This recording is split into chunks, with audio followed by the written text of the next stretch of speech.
Are the Bengals about to make a move at punter? Mike Petraglia outside Paycor Stadium. Bengals were able to get in some film watching and treatment on a victory Monday following Sunday's 42-21 romp over the Carolina Panthers, a win that improved them to 5-4 on the season. Of course, a very important momentum-building win heading into the bye. They certainly needed that, given the way the last week's results turned out on Monday night in Cleveland. But that doesn't mean the Bengals aren't still in the process of evaluating their personnel, in particular their punting position. Kevin Huber has been a veteran, a trusty veteran for 13 years.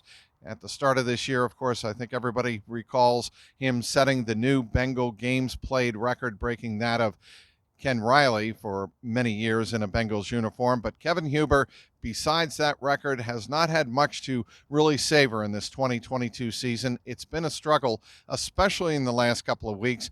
In the Cleveland game on Monday night, that 32-13 loss, he averaged, on a net average that is, just 34 yards a punt on 4 punts, including a low of 23 yards early in the first quarter, a punt that caused him to put his hands on his helmet and walk toward the sideline. On Sunday, it wasn't much better. 3 more punts for an average of 40 yards, including 1 inside the 20. The way Darren Simmons put it here on Monday afternoon, speaking to reporters, we've simply got to get better production out of our punt team. And he knows that Kevin Huber has been trying very hard, but the results haven't been there. And according to Darren Simmons, the margin of error as you get older as a punter in the NFL grows much, much smaller. And that's what Kevin Huber has been struggling with. And asked whether or not Drew Chrisman, who has been working out on the field before the last couple of games, home games, to try and get a feel for what it's like on game days, said, Darren Simmons said, if the move is to be made, I've got to do what is in the best interest of the football team.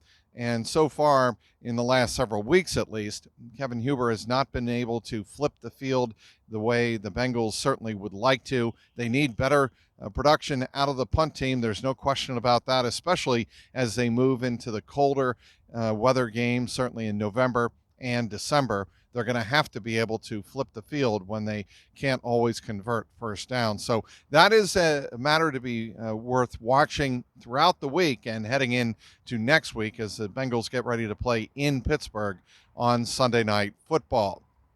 The other kicker on the special teams has also been struggling, surprisingly so, as second-year kicker Evan McPherson, the hero of the playoffs last year, making all 14 field goals that he attempted, has struggled in the last couple of games. He missed the 47-yarder in Cleveland right before halftime, and then on Sunday he hooked a 48-yarder wide left. That was in the second half with the matter of the game already in hand and already decided. It wasn't really a pressure kick. But Darren Simmons acknowledged, yes, I'm concerned about it, but is he worried? Absolutely not. He is very confident in what Evan McPherson has brought to the table in terms of his production in the kicking game. As a matter of fact, he brought up an anecdote from last year in the playoffs before the Tennessee game. It was Evan McPherson missing not 1, not 2, not 3, 7 kicks in one practice, and it was like tin cup. After a while, after the 7th one, it was just time to forget about it and head to the locker room and don't worry about it.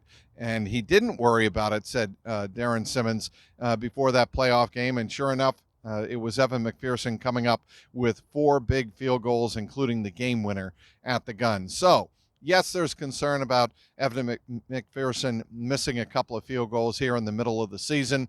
Field goals that last year would have seemed routine. This year, it's a bit of a mini slump, according to Darren Simmons, but he has full faith that he'll work his way out of it. Don't put too much pressure on Evan McPherson, says Simmons, and he'll find his way out of the mini slump on his own. Injury updates here on Monday. First of all, Mike Hilton acknowledged that he had surgery early last week on his fractured pinky on his left hand. He also had some ligament damage, so he had a ligament repaired. He had 3 fractured spots on that pinky finger that had to be healed and corrected and repaired. And so that's why he didn't play on Sunday here against Carolina. but he assured everybody that he will be ready to go when the team returns from the bye next Sunday in Pittsburgh. As for Chris Evans, he has a sprained PCL. He is week to week. And Dax Hill, he fell hard on his left shoulder on that Tommy Tremble touchdown catch in the third quarter on Sunday. He left the game. He has a right shoulder injury. Zach Taylor said here on Monday that he is also week to week, so keep a close eye on that. No update on the Jamar Chase hip situation, so the Bengals are still hoping that he makes enough progress and improvement in his hip to be able to return, hopefully by perhaps the Kansas City game in the first week of December here at Paycor Stadium.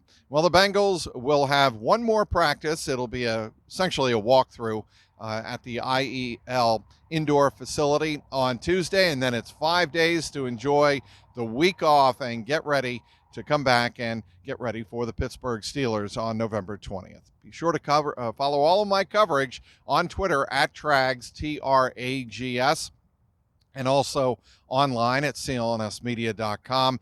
And be sure to track me on the Jungle Roar Podcast YouTube page. You can catch all my clips from inside the locker room here on Monday afternoon as I spoke to Evan McPherson and Jalen Davis, who filled in admirably for the injured Mike Hilton, and also Ted Karras.